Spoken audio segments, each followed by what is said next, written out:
A few years back, I purchased the Steelbook edition of No Man's Sky and immediately delved deep into its endless universe.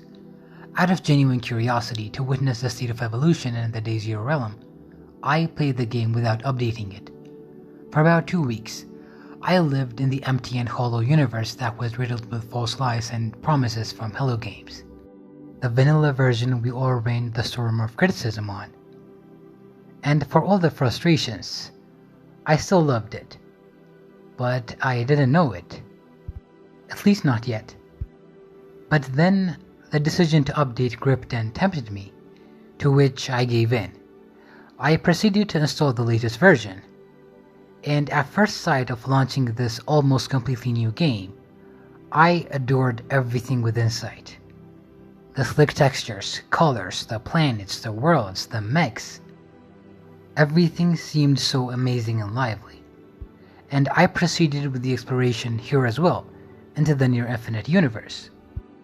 But months down the line, a sense of sadness engulfed me. For a reason I couldn't decipher, I felt kinda bored with this new realm, and longed for that vanilla world I took my first steps on. I missed the first world of No Man's Sky, but I couldn't understand why. The rationale evaded me. Up until last week, and a repeat of the same story. 2 years ago in May, I joined Univesity, and to say the least, it was a new realm for me. I entered this enormous campus that stretched miles and miles in every direction, a place that housed thousands of students and yet was too large for us all, a new institution with new classmates, courses, and possibilities. I didn't know what my major would be and what lay in the future. Only a hazy fog was ahead that called for an adventure. There were already people I knew there, people that had joined Univesity with me, and there were in fact quite a share of them. But it still felt like this enormous planet where I faded to insignificance, and perhaps that was the beauty in it. And in that place, there was a feeling of loneliness that engulfed me. But it was rather beautiful. It was a blissful solitude. It was evoked from the mysterious journey that laid ahead, into the unknown future. A journey I would undertake alone, but there was no guiding compass into that fog. I myself was going to create the path. And in that time, I take long walks through the campus with earphones plugged in and surfing through the ambient vibrance of the music. And it had a small element of exploration into the outskirts of the campus forest. But most importantly, it was a ballad of apantropy. I would walk through any path I preferred, cause it didn't matter who saw or met me. I was in my internal solitude in this world, and nothing could disrupt it. Those lonesome walks have continued till this very day. As the year went on, of course, I met a lot of people, my knowledge of the campus grew, and I became more accustomed to the environment. Everything that was new that didn't recognize me, and I didn't as well, started to know me, and I started to know them too. It was part of the bold new exploration of this new planet, its covert secrets and structures, and it thrilled me, even the eluding forest on the edge. But for the entirety of freshman year, no matter what I did, that sense of solitude was still with me. But a year on now, the same can't be said. As I took a walk last week, I began to realize of the impediment I faced. Since the start of this year, every time I took my accustomed walk, I had to adjust my path because I started to run into people I know. No matter how many people I knew in freshman year, the campus was always bigger, too vast for me to intersect with anyone I knew. But now basically, every few meters, every turn or every block, I would run into a person I'm closely familiar with, even with my lecturers, because I had been accustomed with a lot of people. By this point, I had already selected a major that seemed to lighten the curious fog that had guarded me. Now there was a sense of major purpose, a compass to guide my path, through friends, extracurriculars, and projects. Campus had also evolved a lot, with new structures rising, new roads built, and paths created. But for all the new elements, the thrill of exploration is now low. And despite the fog of uncertainty fading, my emotion isn't completely blissful. But going back to the lonesome walk, after heckling with alternate routes and a time change, I finally was alone again, in the outskirts of the campus, with earphone in and ambient music in play. A replicant scenery of the early days. But then I realized something. My feeling was different. In spite of still recreating the scene, the imagery, the music, and feel of that lonesome solitude in this vast planet, I couldn't capture that feeling anymore. And in that exact moment, I felt deja vu in how I felt with No Man's Sky. It finally hit me why it felt sad and different in the new version. I realized that No Man's Sky can never recapture the beautiful loneliness of its launch. For all of the accusations about No Man's Sky's launch being this empty and devoid world, there's an uncanny truth it beheld. But first, let's take a quick recap on the story of Hello Games' humble indie endeavor. You see, No Man's Sky was never meant to be this global blockbuster. Sony picked it up and gave it a generous marketing that engulfed it with hype and expectations that would be too heavy for them.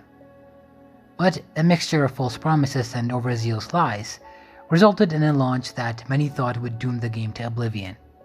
But thankfully, the hype for the game meant it would sell millions of copies anyway, and gave it a fighting chance. But soon after the dust settled and the critics' voice lowered, slowly but meticulously, Hello Games rolled out updates that fulfilled the initial vision and recaptured our hearts again. To see No Man's Sky not only deliver on its initial pitch, but surpass that original vision with a mountain of free updates and support was legendary. Its place in gaming history is sealed as one of the greatest comeback stories ever. But it also means that No Man's Sky has grown so lofty that it became something almost entirely different. Back in 2016, No Man's Sky didn't have high ambitions of online multiplayer, base building, and nuanced combat. It was about exploring a universe that only a handful of curious aliens and hostile mercenaries called home. Yes, it was flawed. This approach to procedural generation quickly gave way to repeated biomes. The gameplay loop of resource gathering and exploration ultimately led nowhere to. But that's where the uncanny truth it beheld comes to light. That world of No Man's Sky was empty with literally nothing to do. But it evoked feelings that were beyond words. You know that feeling. The feeling of exploring a deadening planet, only to realize there is nothing in it, yet still being bewildered and intrigued by imagining what existed on the other side of the planet, knowing you won't ever fully witness what that planet has to offer. And the frozen that engulfed you while navigating the empty space between planets and galaxies, only to be dawned upon the idea that you won't ever grace even the infinitesimal fraction of this universe. It truly captured the state of a void and meaningless universe that wanted you to feel insignificant and alone, but also a universe where meaning wasn't bestowed upon you, but rather forged by you. Video games often try to constantly bombard us with moment-to-moment thrill. Games are so often curated, afraid that our attention will drift elsewhere unless there is a constant frenzy and engagement on screen. They strenuously try to make everything have an explicit underlying meaning, where it all ultimately contributes to the grand purpose we must fulfill. But No Man's Sky was different. It left us alone in a deserted planet and gave us keys to Pandora's box. It let us loose in the vast galaxy, where we scavenged and searched for the holy grail of existence, of meaning. All before teaching us that the value in it all comes from our own curiosity. That world of No Man's Sky had no overt meaning, almost no major story to follow or compass to navigate this universe, and no friends to follow along. There was no end goal to what we did, no purpose of ambitious base building or scavenging with friends. No Man's Sky wasn't this online multiplayer base builder live service game. It was in its primal and purest form, a survival and exploration game. Yes, exploring planets, hunting down mercenaries or ship flights ultimately led to nowhere. And they didn't have to.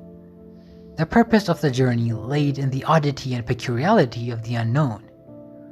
We didn't scavenge, hunt, and explore for any major purpose, but rather through the wonder and intrigue we felt when the universe unraveled all before us.